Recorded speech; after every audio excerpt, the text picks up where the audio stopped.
Oke, saat ini kita mau mengerjakan latihan soal mengenai hukum kekekalan energi ya. Nah, di sini kita mau mereview kembali apa itu hukum kekekalan energi mekanik. Jadi, James Prescott Joule itu menyatakan bahwa energi ini tidak dapat diciptakan, tidak dapat dimusnahkan, tetapi hanya bisa berubah bentuk dari bentuk yang lainnya. Contohnya, dari di rumah kamu pasti ada lampu ya, itu kan dia berasal dari energi listrik. Dia berubah wujud menjadi energi cahaya dan bisa menghasilkan suatu color atau panas. Itu contohnya. Nah, di sini hukum kekekalan energi mekanik itu adalah penggabungan dari energi potensial dan kinetik. Sebelumnya kita review mengenai hukum kekekalan. Sebelumnya kita review mengenai energi potensial ya. Jadi energi potensial itu adalah energi ketika suatu benda berada pada kedudukan tertentu.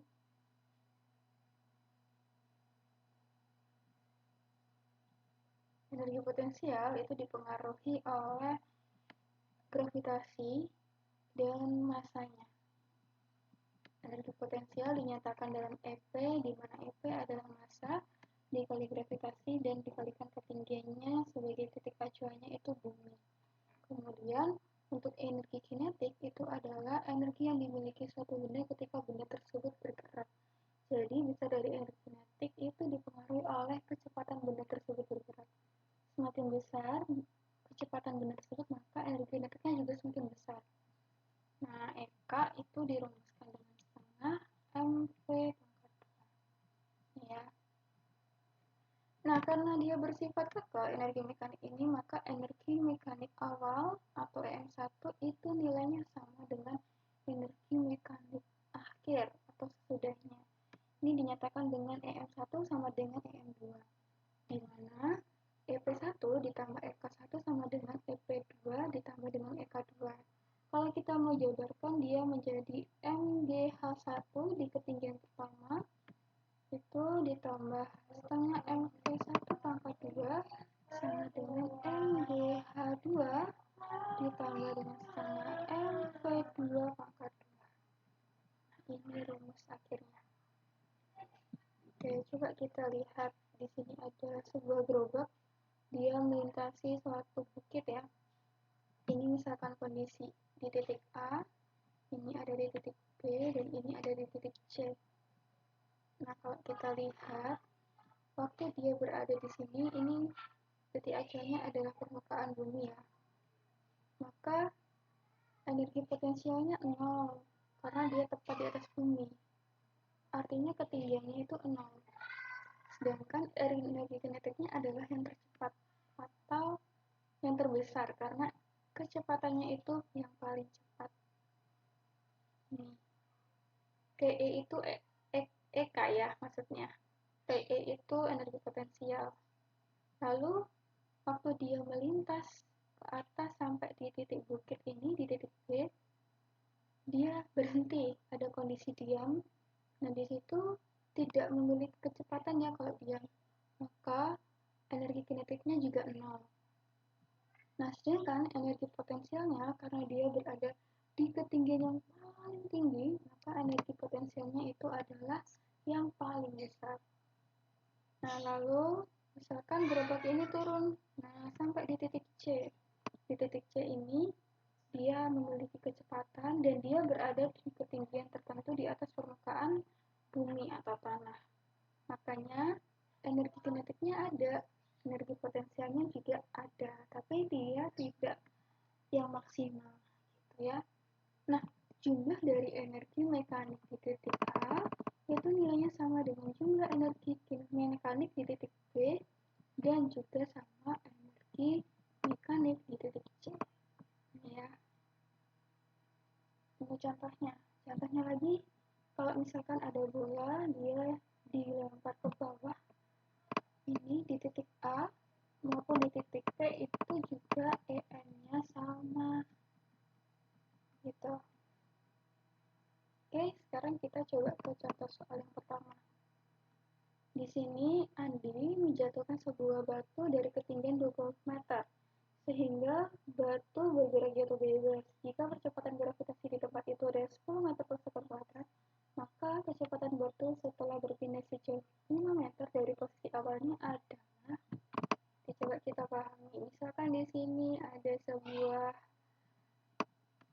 gedung ya. Dia katanya si Andi ini melemparkan batu misalkan 20 meter. Ini berarti H1-nya adalah 20 meter. Kemudian katanya bergerak jatuh bebas. Ingat ya, kalau misalkan dia bergerak jatuh bebas, artinya kecepatannya adalah 0. Jadi V1-nya 0. Lalu kecepatan gravitasinya itu 10 meter per sekon kuadrat. Sedangkan untuk yang ditanya itu adalah kecepatan batu saat berpindah sejauh 5 meter. Jadi dari sini sampai sini ya. Berarti ini H2-nya. Maka H2 itu posisinya dari 20 dia turun 5 meter kan dari posisi awalnya. Maka H2-nya hati-hati di sini bukan 5 tapi adalah 15 meter. Gitu. Oke. Sekarang kita akan mencari nilai dari V2. Oke, kita bisa pakai rumus yang terakhir ini ya, penjabarannya dari energi mekanik. Dari energi kekekalan mekanik. Rumusnya adalah MGH1 ditambah setengah MV1 pangkat 2 sama dengan MGH2 ditambah setengah MV2 pangkat 2. Nah, di sini memang masanya nggak diketahui ya. Sebenarnya masa ini kita juga bisa coret karena kita bagi dengan M. Karena antara ruas kiri dan ruas kanan itu semua ada M-nya. Kita bagi M, maka coret-coret, dia menjadi GH1 ditambah setengah V1 pangkat 2 sama dengan GH2 ditambah setengah V2 pangkat 2.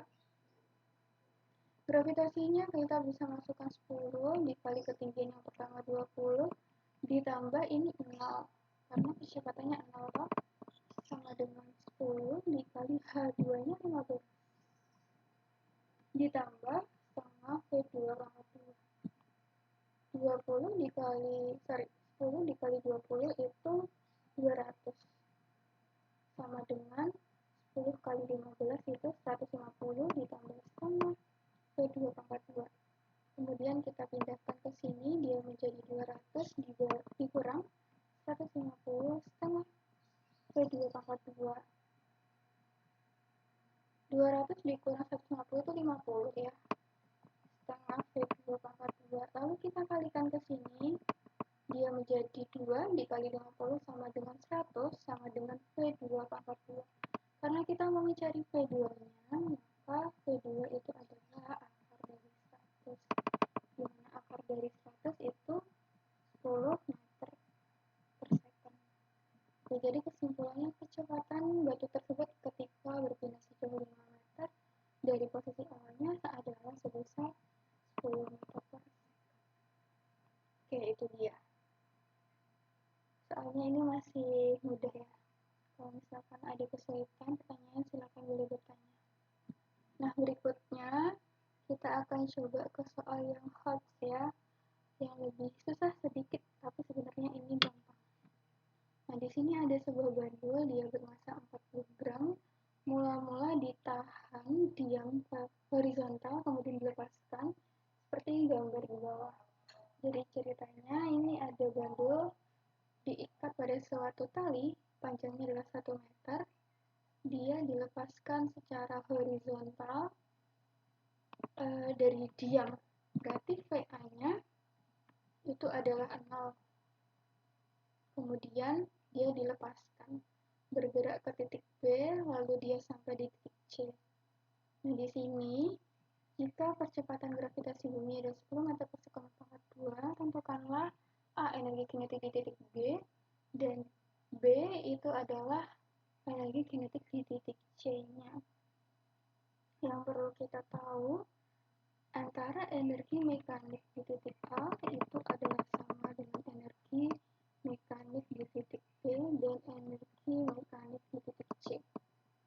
Tuh ya, kalian bisa pakai ini A dengan B atau B dengan C atau A dengan C. Nah, di sini kita mau dulu ya untuk menjawab yang pertanyaan yang A. Menentukan energi kinetik di titik B dengan cara persamaan yang MA, EMA sama dengan EMB. Nah, tapi yang perlu kita tahu, yang belum diketahui di soal ini adalah HB-nya ya, ketinggiannya. Nah, kalau soal seperti ini sebenarnya titik acuannya itu adalah si ini, di titik B ini. Jadi, HB-nya ketinggian di titik B itu adalah 0. Sedangkan untuk HA, nah HA kan itu dari sini ke sini ya seharusnya. Warnanya kuning kurang terlihat ya, tapi semoga kamu bisa melihatnya dengan ini. Nah ini ya, jadi ini adalah HA-nya. Karena ini kan dia membentuk lingkaran ya, kalau lingkaran kan jari-jarinya akan selalu sama. Jadi kalau misalkan ini 1 meter, ini juga 1 meter, ini juga 1 meter ya. Berarti ini juga 1 meter. Yang ini loh ya. Nah, maka HA-nya itu juga 1 meter. Gitu. Oke, kita jabarin yang di sini. Itu kan rumusnya EK. EK dulu deh. EPA ditambah EKA sama dengan EPB, artinya energi potensial di titik B ditambah dengan energi potensial di titik B atau EKB. Yang ini kita jabarkan menjadi MGH. Lalu EKA, karena di sini kecepatannya dia 0, maka energi kinetik di titik A itu 0. Sama dengan yang ini energi yang di sini energi potensial di titik B itu juga 0 karena ketinggiannya juga 0. Gitu ya. Lalu tinggal EKB itu yang kita cari kan? Berarti tetap EKB aja. Nah, sekarang tinggal kita substitusi. Masanya 40 gram. Itu kalau kita konversikan per kilo menjadi 0,04 ya. Dibagi dengan 1000. Karena dia dari gram ke kilo itu naik 3. Maka 0,04 dikalikan dengan 10 dikalikan dengan 1. Lalu ini 0 nggak usah tulis, ini juga sama dengan EKB. Maka EKB itu adalah 0,04 dikali 10. Hasilnya adalah 0,4 J. Nah, ini untuk yang bagian A. Maka energi kinetik di titik B itu adalah sebesar 0,4 J. Begitu ya. Next, berikutnya kita akan mencari energi kinetik di titik C. Kalau di titik C ini, kamu bisa pakai yang EMA dengan EMC atau bisa juga pakai dengan EMB dengan EMC. Nah, di sini saya mau pakai EMB sama dengan EMC ya. Ini kan penjabarannya adalah EKB ditambah EPB. Kalian pakai energi potensial dulu juga boleh, energi kinetik dulu juga boleh. Lalu ini adalah EKC ditambah dengan EPC. Kalau misalkan energi kinetiknya tadi udah dapat 0,4, lalu energi potensial di titik B itu 0. EKC yang kita cari kan, ditambah dengan EPC-nya itu belum diketahui ya, ini masih MGHC. Nah, kita akan mencari ketinggian di titik C, yang sini ya. Nah, kalau ketinggian di titik C ini,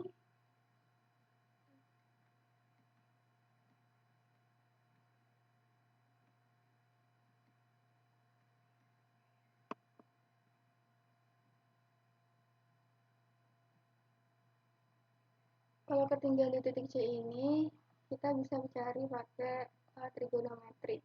Kalau ini 1 meter, ini adalah 1 meter, berarti kita mau cari kan, ininya itu berapa. gitu kan. Nah, ini bisa kita cari dengan Y itu adalah L dikali cos alfa ya. L-nya kan 1 tuh, 1 meter dikali dengan cos 37. Cos 37 itu sama dengan 0,8.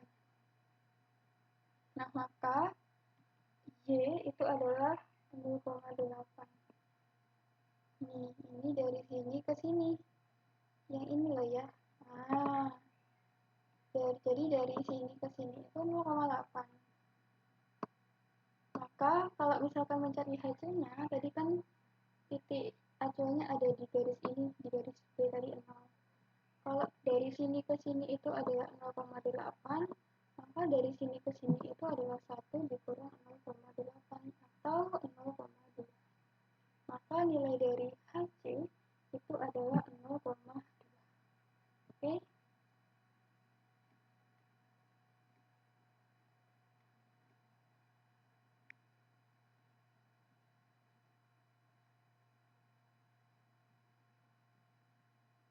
0,4 sama dengan TKC ditambah 0,04 dikali 10 dikali 0,2.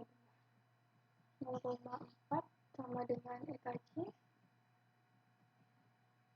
Ini 0,04 kali 10 itu sama dengan 0,4 ya. Lalu dikali 0,2 itu adalah 0,08. Lalu kita tulis EKC adalah 0,4 dikurang 0,08 atau 0,32. Satuannya joule. Nah, ini. Jadi energi potensial di titik C itu besarnya adalah 0,32 joule. Oke, sampai di sini.